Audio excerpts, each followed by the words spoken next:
How ancient China built a prediction machine that consumed thousands of lives in 1989. A scholar in Beijing fell ill with malaria. His name was Wang Yairong, and he was one of the most respected antiquarians in China, a collector of ancient bronzes, a connoisseur of historical artifacts, a man who had devoted his life to understanding China's past.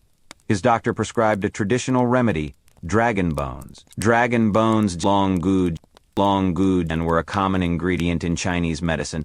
They were believed to be the fossilized remains of ancient dragons ground into powder and consumed to treat various ailments. In reality, they were fossils, dinosaur bones, ancient mammal remains, anything old and mineralized that could be dug from the earth and sold to apothecaries.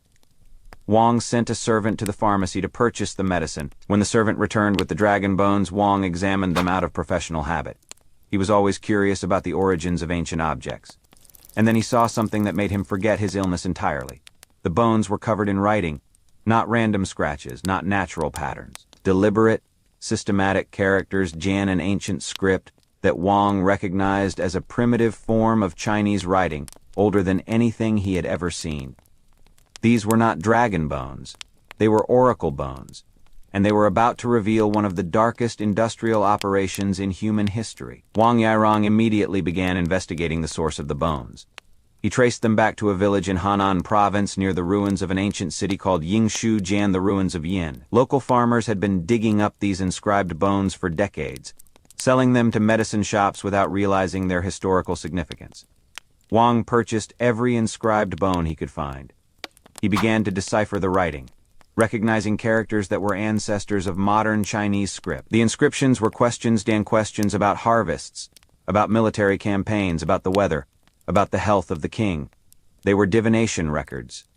The ancient Chinese had been asking the gods about the future, and they had been recording both the questions and the answers on bones. Wang died in Beijing not from malaria, but by suicide.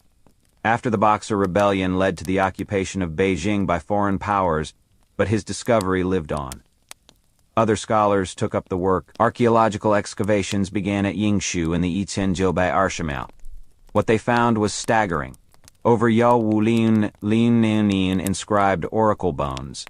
Most were turtle shells, Jan specifically. The flat bottom shells, plastrons of turtles. Others were the shoulder blades, scapulae of cattle. All were covered in ancient writing. All had been used for divination. The site was not a cemetery or a palace or a temple. It was a factory for predicting the future, and it had consumed an unimaginable number of lives. To understand what happened at Yingshu, you need to understand how oracle bone divination worked. It was not a simple ritual. It was a complex, systematic process, Jan, what we might today call an algorithm. A step, Jan by Jan step procedure for transforming a question into an answer. Step E. Acquire the medium. The diviner needed a turtle shell or an ox scapula, not just any shell or bones in it had to be properly prepared.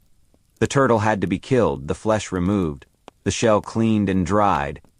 The bone had to be stripped of meat, boiled to remove fat, polished smooth. Archaeological evidence suggests that the Shang Dynasty maintained specialized facilities for this purpose. Turtle farms, slaughterhouses, processing centers. The operation was industrial in scale. Step R. Prepare the surface. The shell or bone was carved with shallow pits on the backsides and small depressions arranged in systematic patterns. These pits were crucial to the divination process. They were the points where heat would be applied. Step Sen. Inscribe the question. Before the divination was performed, the question was carved into the front of the shell. The inscriptions followed a standard format: crack Jan making on date. Diviner's name divined. Question, for example, will it rain in the next 10 days? Should the king lead the army against the enemy? Will the queen give birth to a son? The questions were specific, binary, designed to yield yes Jan or Jan, no answers. Step C. Apply heat.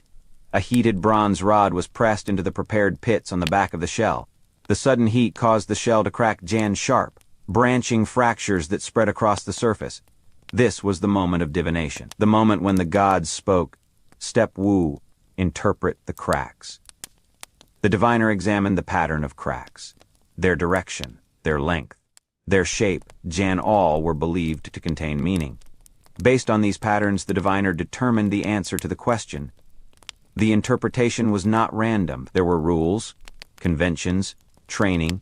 Diviners studied for years to learn how to read the cracks correctly. Step 2. Record the result. The answer was carved into the shell, next to the original question. Sometimes the actual outcome was also recorded later, allowing future diviners to check the accuracy of the prediction. This was the algorithm. Input: a question. Process: kill a turtle, prepare its shell, apply heat, read the cracks. Output: an answer from the gods. And like any algorithm, it could be run repeatedly, systematically. At scale, the Shang Dynasty ran this algorithm thousands of times, and every time they ran it, a turtle died. Let's do the math. Archaeologists have recovered over Yawulin oracle bones from Yingshu. This represents only a fraction of what was originally produced. Most oracle bones were discarded after use, buried in pits, or destroyed over the millennia. Conservative estimates suggest that the total number of oracle bones produced during the Shang Dynasty was at least possibly much higher. Each turtle shell could be used for multiple divinations. The surface was large enough to accommodate several sets of questions and cracks. But even assuming an average of 5 divinations per shell, we're talking about at least turtles killed for divination purposes. 60,000 turtles over the roughly Wulin years of the late Shang Dynasty. That is about Arcelene turtles per year. Nearly 1 turtle every 2 days, and that is just for the royal court. Local nobles and regional administrators also practiced divination, though on a smaller scale. The total number of turtles killed for divination across the entire Shang Dynasty was likely in the hundreds of thousands. This was not a casual ritual. This was an industry. The Shang Dynasty needed a steady supply of turtles. Archaeological evidence suggests they maintained turtle farms, enclosed ponds where turtles were bred and raised specifically for divination. Inscriptions mention officials responsible for turtle management. Tribute records show that vassal states were required to provide turtles to the royal court as part of their obligations. The turtles were not local species. Many of the shells found at Yingshu come from species native to southern China, hundreds of kilometers away. This means the Shang Dynasty had established trade networks specifically for acquiring divination materials. They had created a supply chain, a logistics system, an industrial operation designed to feed the algorithm, and the algorithm was hungry. The idea of killing animals to predict the future might seem uniquely Chinese, a product of a specific cultural and historical context. It was not. Ancient Rome had its own version of the algorithm. It was called haruspicy, the practice of divination through the examination of animal entrails, particularly the liver. The process was remarkably similar to Chinese oracle bone divination. Step E. Acquire a sacrificial animal, usually a sheep, sometimes a bull or a chicken. Step R. Perform the sacrifice according to strict ritual protocols. The animal had to be killed in a specific way at a specific time, with specific prayers. Step N. Remove the internal organs, particularly the liver. Step C. Examine the liver for anomalies, discolorations, unusual shapes, abnormal textures. Each feature was believed to carry meaning. Step W. Interpret the signs according to established rules. Roman haruspices trained for years to learn the complex system of liver divination. Step 2. Deliver the prophecy to the client, usually a military commander, a politician, or the state itself. Like the Chinese system, Roman haruspicy was not a casual practice. It was institutionalized, professionalized, performed at industrial scale. Before major military campaigns, Roman generals would perform multiple haruspices, sometimes dozens, to ensure favorable omens. Before important political decisions, the Senate would consult haruspices. Before construction projects, before treaties, before any significant state action, animals were killed and their organs examined. The Roman historian Cicero, writing in the 1st century BC, expressed skepticism about the practice. Can anything be more ridiculous than to suppose that the liver of a sacrificed ox can reveal the future, or that the croaking of ravens and the flight of birds can predict what is to come? But skepticism did not stop the practice. Haruspicy continued throughout the Roman Republic and well into the imperial period. It was too deeply embedded in Roman culture, too closely tied to political legitimacy, too useful as a tool of statecraft. The algorithm ran for centuries, and it consumed thousands upon thousands of animals. The parallel is striking. Two civilizations separated by thousands of kilometers with no direct contact, independently developed nearly identical systems, kill an animal, examine its remains, claim to read the future in its flesh. The specific methods differed. The Chinese burned turtle shells, the Romans examined sheep livers, but the underlying logic was the same. Both civilizations believed that the gods communicated through the bodies of animals. Both developed systematic procedures for extracting that communication. Both created professional classes of diviners who claimed special knowledge of interpretation. Both ran their algorithms at industrial scale, and both left behind archaeological evidence of the carnage. In Rome, excavations of temple sites have uncovered massive deposits of animal bones, the remains of countless sacrifices. At some sites, the bones are piled meters deep, representing decades or centuries of continuous ritual slaughter. The algorithm ran on blood. In China and in Rome, in the East and in the West, the technology differed, the theology differed. But the fundamental operation was the same. But there is a darker chapter to this story, one that takes us beyond turtles and sheep into territory that is genuinely horrifying. Among the oracle bones discovered at Yingshu, archaeologists found something unexpected: human bones. Not many, perhaps a few dozen among the Yao Wulin, Lin total specimens. But they were there, inscribed with divination records, showing the characteristic crack patterns of oracle bone divination. The Shang Dynasty had used human bones for divination. The inscriptions on these bones are chilling. They record questions about military campaigns, about sacrifices to ancestors, about the health of the king.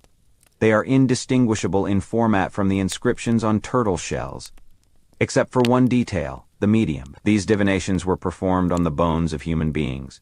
Who were these people? The inscriptions provide some clues. Many of the human oracle bones come from the shoulder blades, the same bones used when cattle were substituted for turtles. This suggests that the humans were treated as sacrificial animals, their bodies processed in the same way as cattle or turtles. Other archaeological evidence from Yingshu paints a grim picture. The site contains numerous sacrificial pits, mass graves filled with human remains. Some contain the bodies of war captives buried alive or beheaded. Others contain the remains of servants killed to accompany their masters into the afterlife. Still others contain the bodies of people who seem to have been killed specifically for ritual purposes, with no clear connection to any individual burial. The Shang Dynasty practiced human sacrifice on a massive scale. Conservative estimates suggest that at least Yuan Shenzhen people were sacrificed at Yingshu over the course of the late Shang Dynasty. Some scholars believe the true number may be much higher, perhaps Wushi, Lin or more. Most of these sacrifices were not used for divination. They were offerings to ancestors, dedications for new buildings, rituals to ensure military victory. But some, a small percentage, were processed like animals, their bones used as divination media. The algorithm that ran on turtle blood occasionally ran on human blood as well. Rome, too, had its human sacrifices. The Romans liked to think of themselves as civilized, as superior to the barbarians who practiced human sacrifice. But the historical record tells a different story. In times of extreme crisis, military defeats, plagues, natural disasters, the Roman state occasionally resorted to human sacrifice. The most famous case occurred in Arielu BC after the catastrophic defeat at the Battle of Cannae. Hannibal had destroyed a Roman army, killing perhaps Wushi soldiers in a single day. Rome itself seemed on the verge of collapse. The Senate consulted the Sibylline books, a collection of prophetic texts kept in the Temple of Jupiter. The books prescribed a remedy: human sacrifice. 2 Gauls and 2 Greeks, a man and a woman of each nationality, were buried alive in the Forum Boarium, the cattle market at the heart of Rome. The historian Livy, writing 2 centuries later, described the event with evident discomfort. They made offerings which were not Roman, including human victims, a practice most alien to the Roman spirit. But they did it anyway. The algorithm demanded blood, and in moments of desperation, the Romans were willing to provide it. Similar incidents occurred in Ararba BC and again in Yaoyao Sen BC each time. The victims were foreigners, Jan Gauls, or Greeks, Jan, as if killing non-Jan Romans made the practice somehow less abhorrent. The Romans also practiced a form of ritualized execution that blurred the line between punishment and sacrifice. Criminals convicted of certain crimes, Jan, particularly treason or sacrilege, Jan, were sometimes executed in ways that had clear religious significance. They were thrown from the Tarpeian Rock, sewn into sacks, and drowned in the Tiber, or buried alive. Were these executions or sacrifices? The distinction was not always clear. And then there were the gladiatorial games. Modern scholars debate whether gladiatorial combat should be considered a form of human sacrifice. The Romans themselves did not use that term, and they called the games munera, funeral offerings. But the games originated as funeral rites with captives or slaves forced to fight to the death at the tombs of prominent Romans. Over time, the games became entertainment, spectacle, politics, but they retained their ritual character. Blood was spilled in the arena to honor the dead, to appease the gods, to demonstrate Roman power. Thousands died in the arena, tens of thousands, perhaps hundreds of thousands over the centuries of Roman history.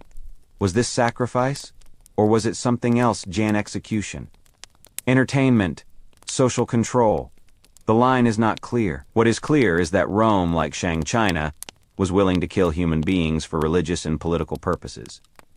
The specific justifications differed, the rituals differed, but the underlying willingness to treat human life as expendable, as a resource to be consumed in pursuit of divine favor or political stability, was the same. The algorithm ran on blood, always blood. The Shang Dynasty fell around 1060 BC, conquered by the Zhou Dynasty from the west.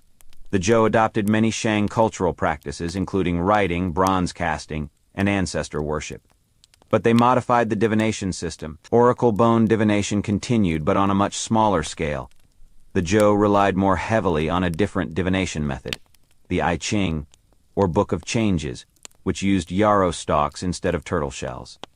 The I Ching algorithm was bloodless. No animals died. No bones were burned. The diviner simply manipulated plant stems according to prescribed rules, generating hexagrams that could be interpreted according to the text of the I Ching. It was a more abstract system, less visceral, less violent, and it gradually replaced oracle bone divination as the preferred method of consulting the gods. By the Han Dynasty, Ardeen BC, Jan Ardeen AD, oracle bone divination had largely disappeared. The algorithm had been shut down, the turtles were safe. In Rome, the trajectory was similar. As the Roman Empire converted to Christianity in the 4th century AD, the old divination practices were gradually suppressed. Haruspicy was banned. Animal sacrifice was prohibited. The temples were closed or converted to churches. The algorithm stopped running. The sheep were safe, but the legacy remained. The oracle bones buried at Yingshu stayed in the ground for 3,000 years, waiting to be discovered. When they finally emerged, they revealed not just an ancient writing system, but an entire industrial operation, Jan, a system for predicting the future that consumed thousands of lives. The Roman sacrificial pits, the temple bone deposits, the gladiatorial arenas, Jan, all tell the same story. A story of civilizations that believed they could control the future through violence, that thought the gods could be consulted through blood. They were wrong. The divinations did not work. The prophecies were no more accurate than random chance. The sacrifices achieved nothing except the deaths of countless animals and, occasionally, human beings. But the belief persisted for centuries because the algorithm provided something valuable: certainty. In a world of uncertainty, where harvests failed unpredictably, where wars were won or lost by chance, where disease struck without warning, the algorithm offered the illusion of control. It provided answers, even if those answers were meaningless. It gave structure to chaos, even if that structure was imaginary. The algorithm ran not because it worked, but because people needed to believe it worked, and they were willing to pay the price in blood. Let's return one last time to that turtle shell in Wang Yurong's hands. What was he really holding? He was holding a piece of data storage, Jan, a 3,000 Jan year Jan old hard drive containing a record of questions asked and answers received. He was holding evidence of an algorithm, a systematic procedure for transforming uncertainty into certainty. He was holding proof that ancient China had built a prediction machine. But he was also holding something else, evidence of the cost of that machine. Every inscribed shell represented a life taken. Every divination record was written in blood. The algorithm that promised to reveal the future consumed the present. One turtle at a time, one ox at a time, and occasionally horrifyingly one human being at a time. We like to think we've moved beyond such practices. We don't kill turtles to predict the weather. We don't examine sheep livers before making political decisions. We don't sacrifice humans to ensure military victory. We have better algorithms now, weather models. Statistical analysis, risk assessment, machine learning. Our prediction machines run on electricity, not blood. But they still consume resources. They still have costs. The data centers that power our algorithms consume vast amounts of energy. The rare earth minerals in our computers are mined under conditions that destroy ecosystems and exploit workers. The training of large AI models produces carbon emissions equivalent to the lifetime output of multiple cars. The algorithm still runs on something. We've just gotten better at hiding the cost. The oracle bones of Yingshu remind us that every system for predicting the future has a price. Every algorithm consumes something. Every attempt to control uncertainty requires sacrifice. The Shang Dynasty paid in turtle blood. Rome paid in sheep entrails and gladiator lives. We pay in different currencies: energy, minerals, environmental degradation, human labor in distant countries we prefer not to think about. But we still pay. The algorithm still runs. And somewhere, something still dies to feed it. The bones remain in museums now behind glass, carefully preserved and studied. The inscriptions have been deciphered. The questions have been translated. The answers have been analyzed. But the most important question remains unanswered. What are we willing to sacrifice to know the future? And is any answer worth the cost?